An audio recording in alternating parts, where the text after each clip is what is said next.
Hi friends, இந்த வீடியோவில் நான் எப்படி வந்து 2 மணி நேரம் ஸ்பெண்ட் பண்ணி ₹1000 ஏர்ன் பண்ணேன் அப்படிங்கிறத ஒரு சின்ன ஷார்ட் ஸ்டோரியாகவும் அண்ட் கொஞ்சம் மோட்டிவேஷனாக இருக்கிற மாதிரி இந்த டெய்லரிங் ஃபீல்டில் வீட்டிலேருந்து வேலை பார்க்கக்கூடிய பெண்கள் வந்து எப்படி ஏர்ன் பண்ணலாம், என்ன மாதிரியான வழிகள்லாம் இருக்குது அப்படிங்கிற ஒரு சின்ன சின்ன டிப்ஸ் எல்லாம் நான் சொல்கிறேன். பிகினர்ஸ் இந்த வீடியோ பார்த்தீங்கன்னா உங்களுக்கு கண்டிப்பாக யூஸ்ஃபுல்லாக இருக்கும். இந்த வீடியோவை சைடில் ஓட விட்டுட்டு நீங்கள் வேறு வேலைகள் ஏதாச்சும் பார்க்கலாம். கண்டிப்பாக சுறுசுறுப்பாக இருக்கும் இந்த வீடியோ அப்படின்னு நான் நம்பி உங்களுக்கு வந்து நான் சொல்கிறேன். ஸோ நான் வந்து இந்த சாரீ பார்க்குறீங்களா, இந்த சாரீக்கு வந்து குஞ்சம் அடித்து ஓரம் குஞ்சம் கட்டி ஃபால்ஸ் வைக்கணும். ப்ளஸ் இந்த சாரியோட ப்ளவுஸ் வந்து நமக்கு ஸ்டிச் பண்ணணும். அது போக இன்னொரு ஒரு நார்மல் ப்ளவுஸ் லைனிங் ப்ளவுஸ் தான் கொஞ்சம் கிராண்டாக கொடுத்துருந்தாங்க. அதை வந்து ஆரி ஒர்க் போட்ட மாதிரி ஸ்லீவில் மட்டும் இருந்துச்சு. மற்றபடி பாடி பார்ட் எல்லாமே வந்து ரொம்ப பிளெயினாக பச்சை கலரில் தான் இருந்துச்சு, சிம்பிளாக தான் இருந்துச்சு. ஒரு லெஹங்காவுக்கு தான் அந்த ப்ளவுஸ் நம்ம ஸ்டிச் பண்ணி கொடுக்கணும்.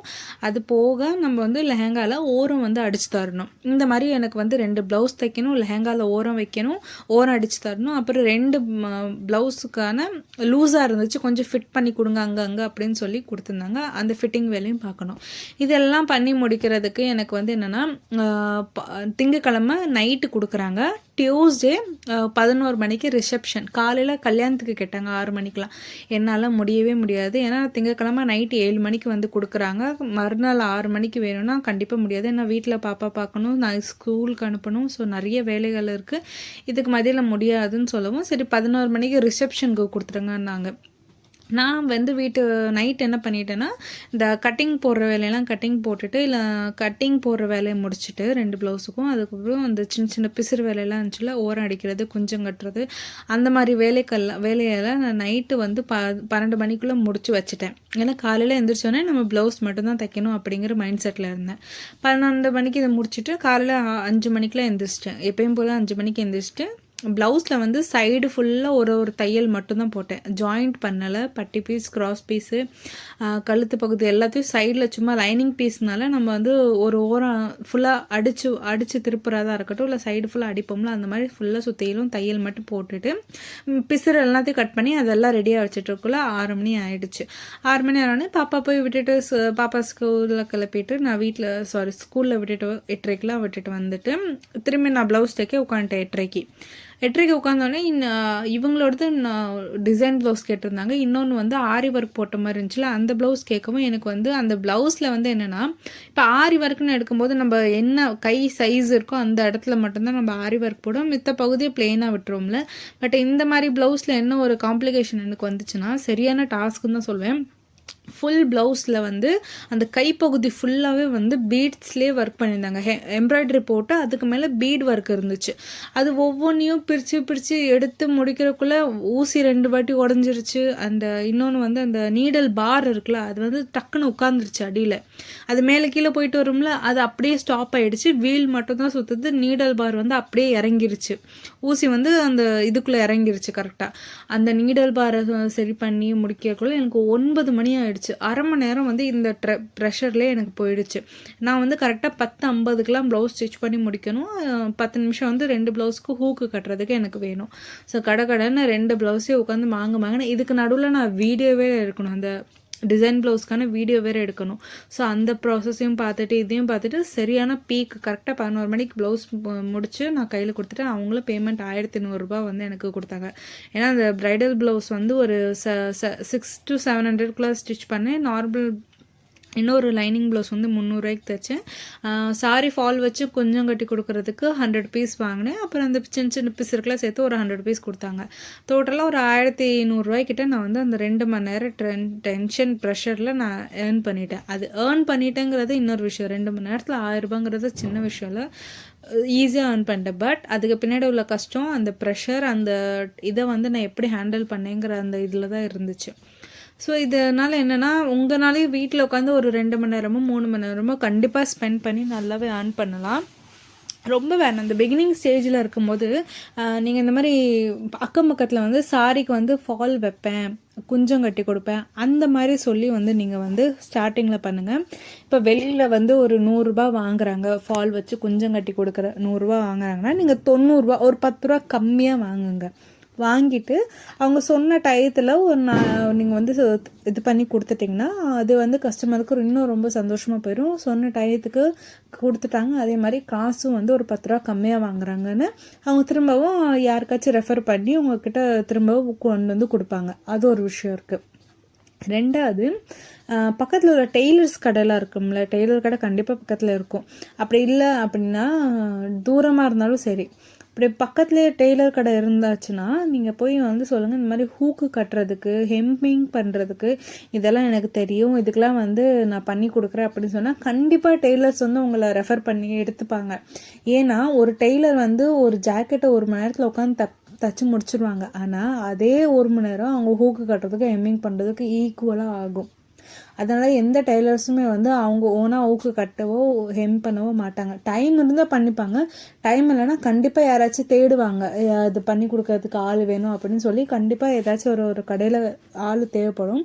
ஸோ அந்த மாதிரி நீங்கள் வந்து வெளியில் சொல்லி வச்சுருந்தீங்கன்னா கண்டிப்பாக அந்த இதுக்காக அந்த வேலைக்காக ரெஃபர் பண்ணுவாங்க. உங்களுக்கு வந்து ஸ்டார்டிங்கில் எக்ஸ்பீரியன்ஸ் நிறையா வந்து நீங்களாக பழகிக்கணும். ஏன்னா இப்போ ஒரு சாரிக்கு ஹெம் பண்ணி குஞ்சம் அடிக்கிறதுக்கு, ஒரு பட்டு சாரிக்கு ஹெம் பண்ணி குஞ்சம் அடிக்கிறதுக்கு தோராயமாக 1 hour ஆச்சும் ஆகும் கண்டிப்பாக. இல்லை நீங்கள் நான் பிகினிங் ஸ்டேஜில் சொல்கிறேன், நீங்கள் நல்லா ப்ரோவாக இருந்துச்சுன்னா ஒரு சாரியில் ஃபால் வைக்க ஒரு 10-15 நிமிஷம் ஆகும். அப்புறம் குஞ்சம் கட்டுறதுக்கு ஒரு 15 நிமிஷம், ஒரு 1/2 மணி நேரம் ஆகும்னு கூட வச்சுக்கோங்க. அப்படி நீங்கள் 1/2 மணி நேரம் ஸ்பெண்ட் பண்ணிங்கன்னா 100 ரூபாய் கிடைக்கும். அப்போது ஒரு நாளைக்கு ஒரு 10 சாரி வந்து நீங்கள் அதே மாதிரி பண்ணுறீங்க வைக்கிறீங்கன்னா அப்போது எவ்வளோ ஈஸியாக வந்து அந்த 1000 ரூபாய் நீங்கள் ஏர்ன் பண்ணிடலாம், எவ்வளோ கம்மியான டைம் அப்படிங்கிறத யோசிச்சுக்கோங்க. இது மட்டும் இல்லை, அதே மாதிரி உங்களுக்கு வந்து அந்த பையெல்லாம் தைப்பாங்க பார்த்தீங்களா, அந்த மாதிரி பை தைக்கிற இதுக்கும் நீங்கள் வந்து கேட்டு பாருங்கள். அந்த மாதிரி பல்காக வந்து நீங்கள் கொடுத்தீங்கன்னா, என்கிட்ட மிஷின் இருக்குது, நான் வந்து பையோட அந்த ஓரம்லாம் வந்து பைப்பிங் மாதிரி வச்சு கொடுப்பாங்க. அதே மாதிரி இந்த நலங்கு வீட்டுக்கெலாம் பை கொடுக்குறாங்களா, அந்த மாதிரி பை தைக்கிற வேலையும் கண்டிப்பாக இருக்கும். ஸோ அந்த மாதிரிலாம் நீங்கள் வந்து சொல்லி நீங்கள் ஆர்டர்ஸ் வாங்கி நீங்கள் வந்து பண்ணலாம்.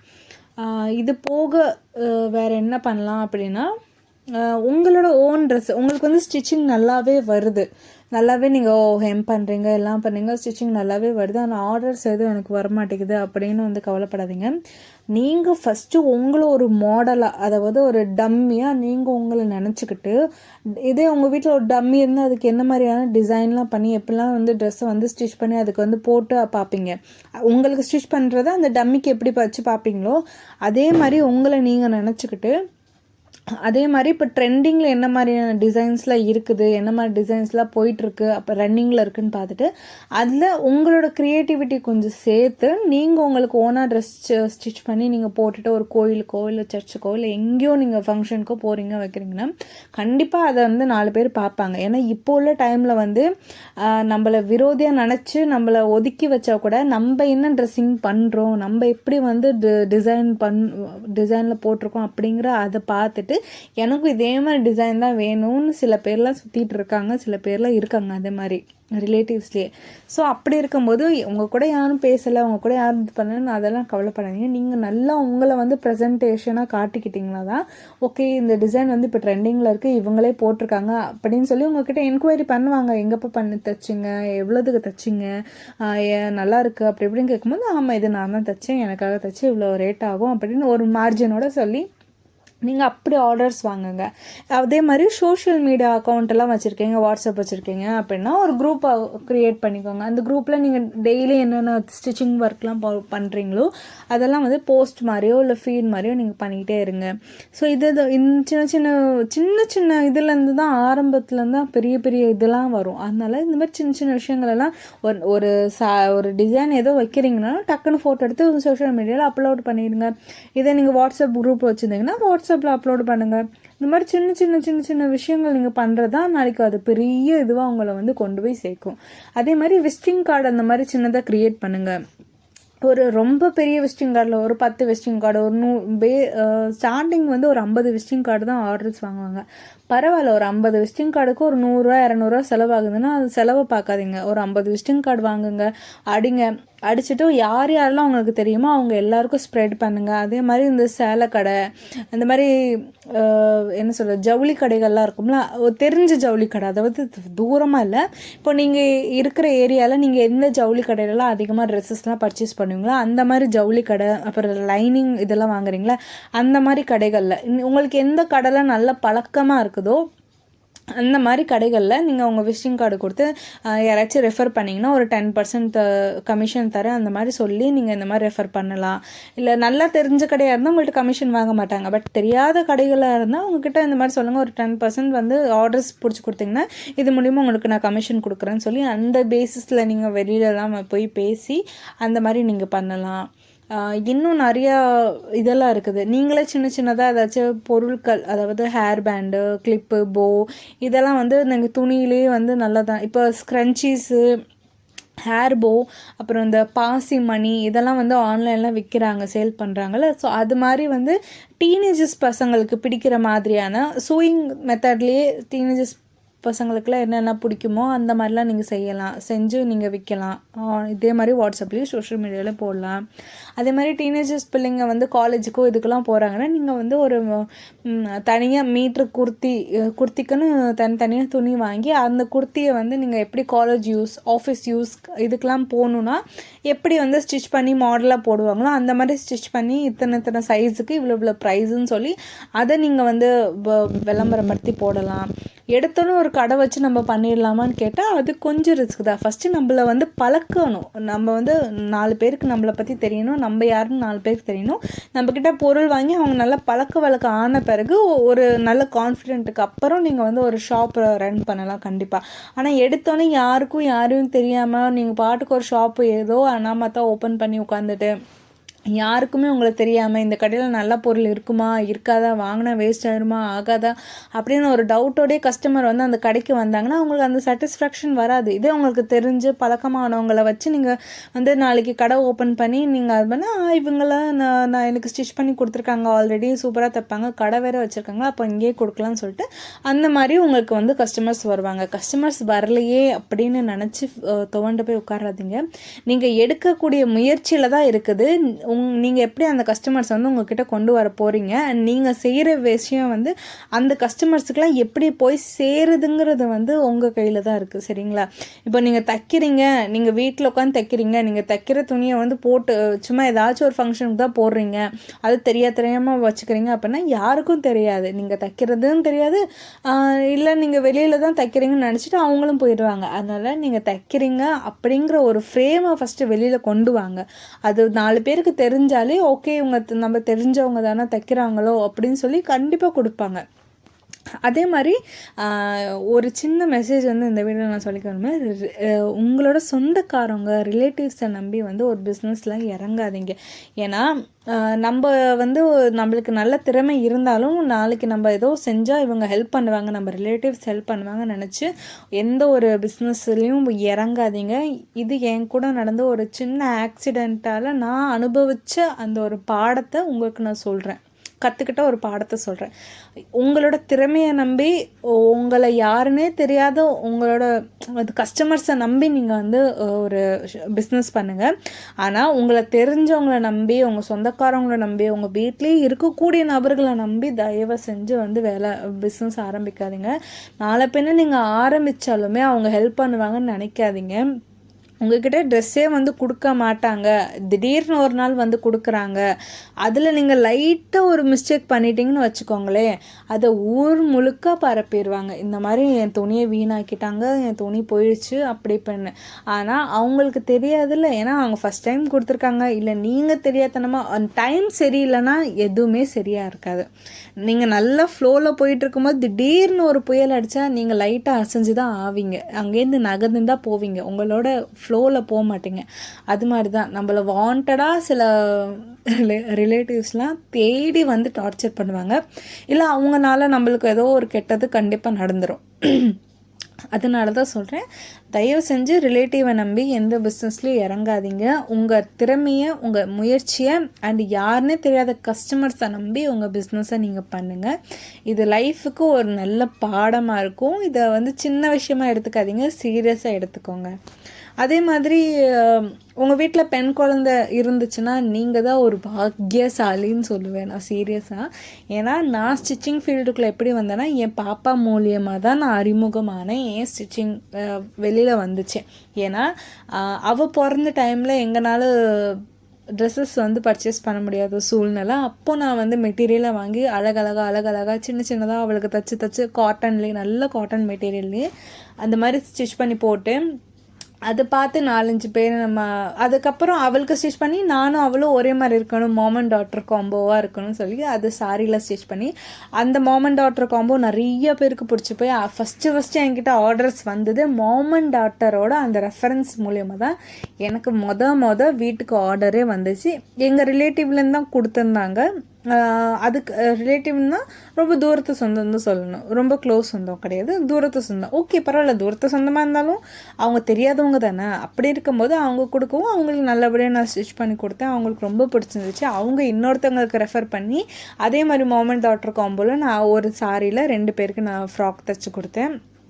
அந்த மாதிரி தான் ஸ்டார்டிங்கில் நான் ஆரம்பித்தது. ப்ளவுஸ்லேருந்தோ இல்லை இதுலேருந்தோ நான் ஆரம்பிக்கலை.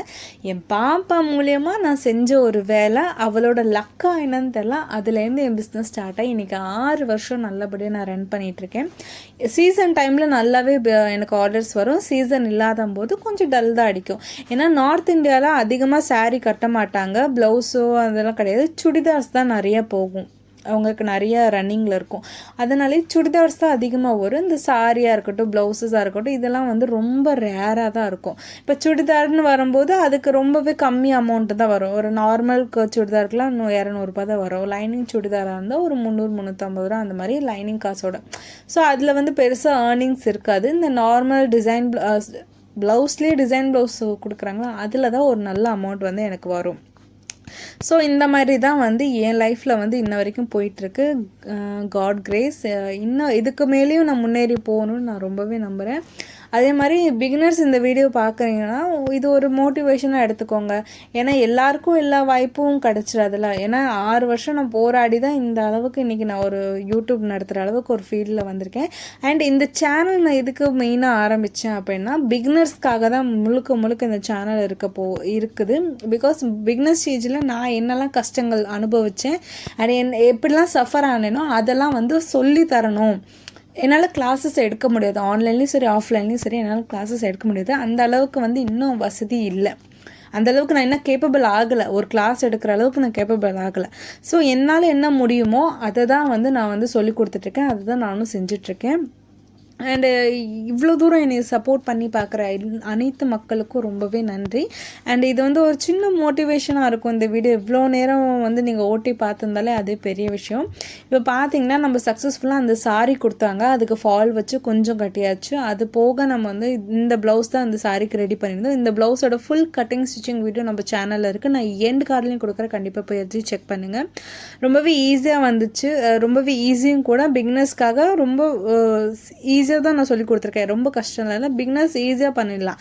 என்ன சாரி எவ்வளோ நம்ம சாரியோட ஃபேப்ரிக் வந்து நம்ம சாரிலேருந்து எவ்வளோ எடுக்கணும் அதெல்லாம் வந்து கொஞ்சம் பார்க்கணும். ஏன்னா அதிகமாக எடுத்துட்டோம்னா நம்ம சாரியில் எக்ஸ்ட்ரா நம்ம ஃபேப்ரிக் கொடுத்து நம்ம ஒட்டு போடுற மாதிரி இருக்கும். சில்க் காட்டன் எடுத்துகிட்டு இந்த ப்ளவுஸ் தான் வந்து தைக்கிறதுக்கு எனக்கு இவ்வளோ பாடாச்சு. ஆனால் தைச்சி முடித்த பிறகு இதோட லுக் பாருங்கள் எவ்வளோ அழகாக இருக்குன்னு. இந்த மணியெல்லாம் வந்து என்னென்னா நரம்பு வயரால் தச்சு வச்சுருந்தாங்க. என்னால் அந்த நரம்பு வயர்லேருந்து அந்த மணியை வந்து எடுக்கிறக்குள்ளே போதும்னு ஆயிடுச்சு. அண்ட் இதுக்கு வந்து டசல் வந்து இந்த மாதிரி அடுக்கடுக்காக கேட்டிருந்தாங்க. ஸோ அதே மாதிரி அடுக்கடுக்காக ரெடி பண்ணியிருந்தோம். 2 மணி நேரத்தில் வந்து இவ்வளோ தூரம் பண்ணியிருக்கதே பெரிய விஷயந்தான். இந்த ப்ளவுஸோட சாரி பார்த்துட்டிங்களா, அந்த ப்ளவுஸோட வந்து லெஹங்காவும் நான் காட்டிடுறேன் அது எப்படி இருக்குன்னா, அது ரொம்ப ஹெவியாக இருந்துச்சு. அண்ட் கேனும் கொடுத்துருந்தாங்க. என்னால் ஓப்பன் பண்ணி உங்களுக்கு காட்ட முடியல, ஏன்னா கேமராவே ஷேக் ஆகிடுச்சு அதை கொண்டு வந்து வச்சோன்னே. அந்த ஸ்பேஸ் பத்தலை அதை காட்டுறதுக்கு. இந்த இதுக்கு தான் வந்து நான் வந்து அந்த ப்ளவுஸ் வந்து நம்ம ரெடி பண்ணியிருந்தோம். இந்த ப்ளவுஸ் வந்து இந்த லெஹங்காவுக்கு தான் ரெடி பண்ணியிருந்தோம். இந்த கலரில் துணி கொடுத்தனால இந்த டேஸெல்லாம் ரெடி பண்ணிட்டோம். ஸோ இவ்வளோ நேரம் நம்ம வீடியோ பார்த்த அனைத்து நல்ல உள்ளவங்களுக்கு ரொம்பவே நன்றி.